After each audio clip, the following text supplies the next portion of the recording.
Segunda epístola a Timoteo, capítulo número 1, versículos 1 y 2. Cuando lo tenga, dice amén. Gloria al Señor. Bien, dice la palabra del Señor: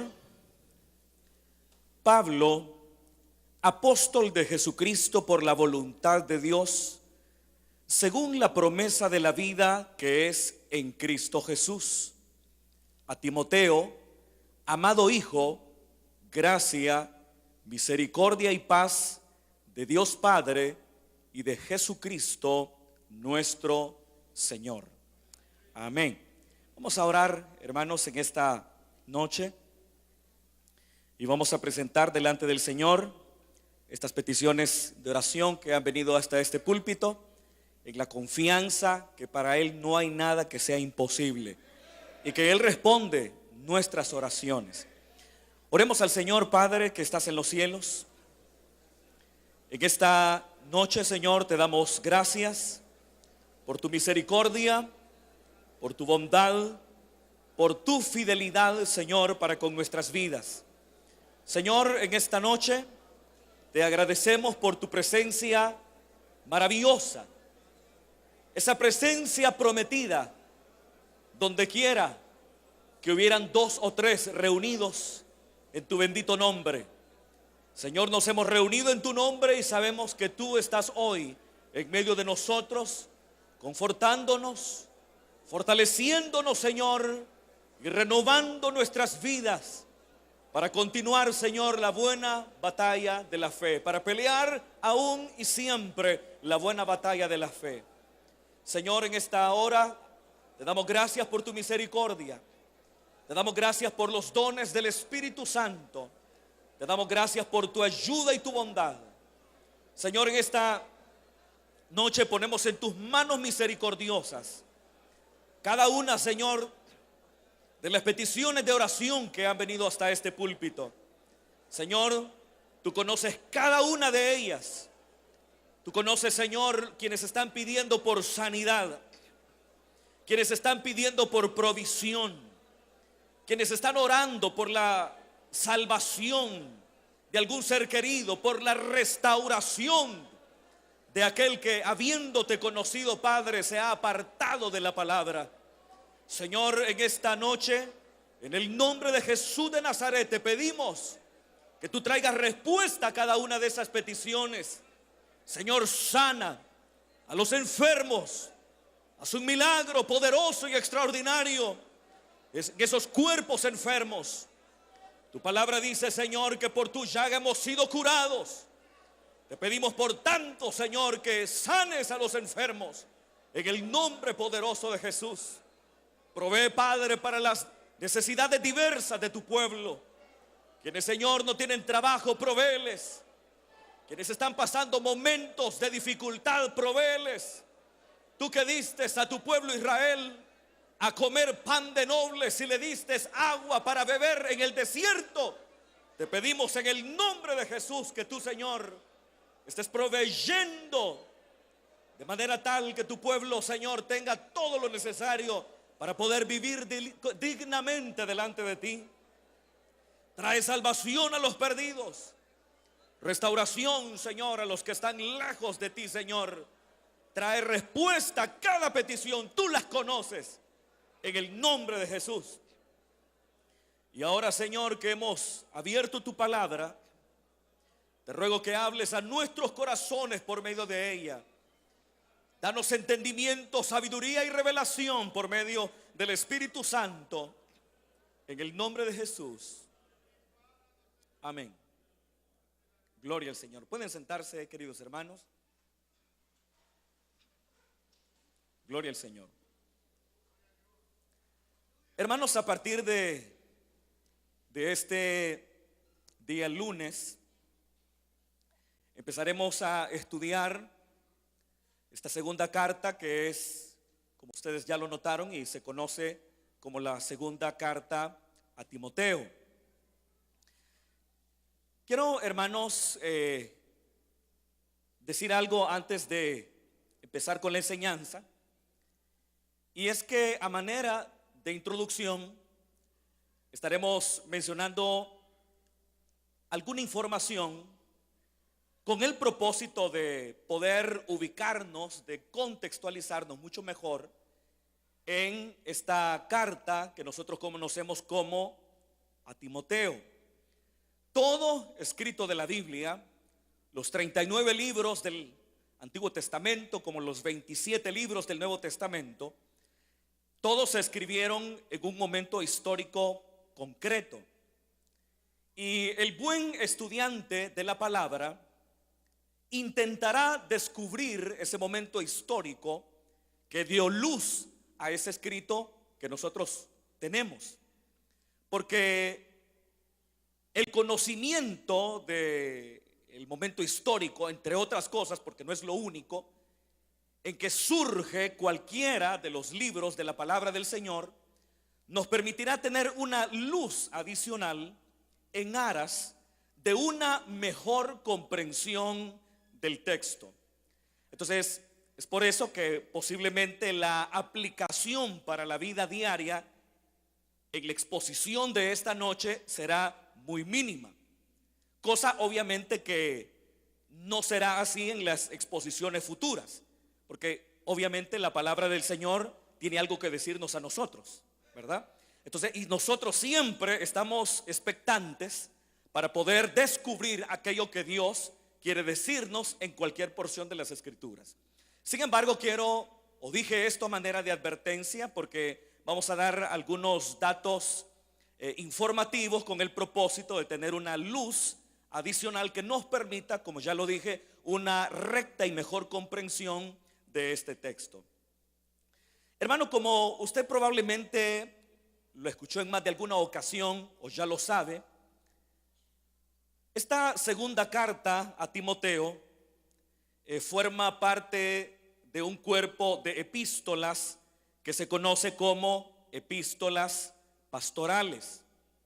¿Cuáles son las epístolas pastorales?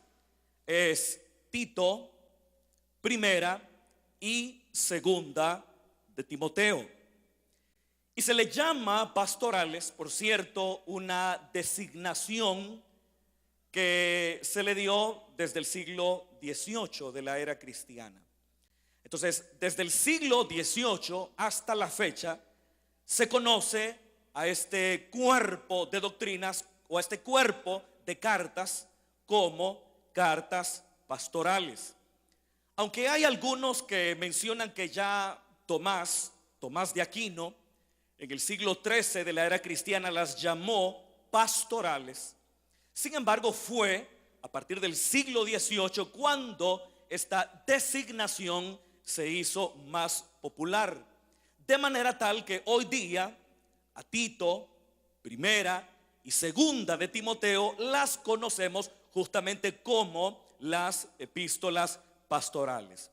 Pastorales porque son escritos que van dirigidos a ministros de la palabra, a pastores, pero no pastores en el sentido en que nosotros hoy día entendemos la palabra pastor, en el sentido que hoy día cuando nosotros pensamos en el pastor, siempre pensamos en un hombre que está al frente de una congregación y no es un hombre itinerante, sino que es un hombre que está asentado en un solo lugar, apacentando y pastoreando a ese grupo de personas que el Señor ha puesto en sus manos. Eso es lo que nosotros entendemos.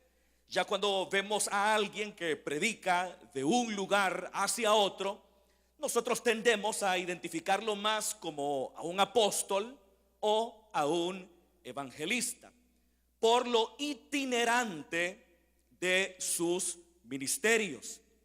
Sin embargo, cuando pensamos hoy día en el pastor, nosotros entendemos al pastor como alguien que está en un solo sitio, como ya dije, pastoreando la grey de Dios en ese lugar. Sin embargo, el caso de Timoteo y Tito, a quienes se dirigen estas cartas, no eran pastores en el sentido en que nosotros entendemos hoy día la palabra pastor. ya que ellos no estaban al frente de una congregación de manera definitiva, sino que ellos, y sobre todo Timoteo, eran personas, hombres de Dios, ministros de la palabra, que eran enviados por el apóstol Pablo donde quiera que éste creía conveniente enviarlos.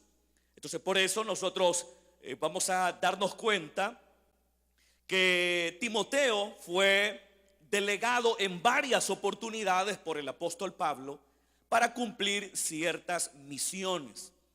Entonces no podemos decir entonces que Timoteo era un pastor en el sentido que estaba al frente de una congregación en particular, sino que era un ministro de Dios, pero los encargos que Pablo en calidad de apóstol le daba a él eran con el propósito de apacentar la grey de Dios. Entonces, en ese sentido, Timoteo, como también Tito, realizaban labores de tipo pastoral. Entonces, eso es lo primero que podemos mencionar, las epístolas pastorales, la justificación del por qué se les conoce como epístolas pastorales, pero aclarando también que no eran pastores en el sentido que eran ministerios sedentarios, sino que estaban en constante movimiento donde quiera que el apóstol Pablo los enviara. Y como estamos empezando la segunda carta a Timoteo, quiero hacer una mención así muy breve, muy sucinta, de quién era Timoteo. Timoteo fue una persona, un hombre joven que se convirtió mediante el ministerio del apóstol Pablo. Timoteo tenía una madre judía que tenía una fe inquebrantable y genuina, como más adelante lo declarará Pablo, y también tenía un padre griego. No sabemos si era pagano o era un judío helenista, no lo podemos decir con propiedad, pero eso sí, Timoteo no estaba circuncidado, no había sido circuncidado, y esto posiblemente nos da la pauta para creer que su padre era pagano, es decir, que no había abrazado ningún tipo de fe. Pero desde que era joven, Timoteo empezó a ser formado en la palabra del Señor. Y llegó el momento en que en su segundo viaje misionero, cuando Pablo llega a la ciudad de Listra, él ahí conoce a Timoteo, le informan acerca del joven Timoteo, que ya para entonces era un hombre que tenía una reputada espiritualidad en toda la región, y es a partir de ese momento cuando Timoteo se convierte en colaborador fiel de Pablo y también en su acompañante incondicional. Entonces ese fue Timoteo, un hombre que, como ya lo dije en repetidas oportunidades, el apóstol Pablo lo delegó para diferentes actividades. Por ejemplo, una de ellas, por mencionar una, es cuando el apóstol Pablo lo envía a la ciudad de Tesalónica. Recordemos que en uno de los viajes misioneros, el apóstol Pablo predica en la ciudad de Tesalónica, y la bendición de Dios en Tesalónica fue impresionante, de manera tal que dice la Biblia que por 3 días de reposo el apóstol estuvo predicando en esa ciudad, y muchos gentiles respondieron al mensaje de la palabra del Señor.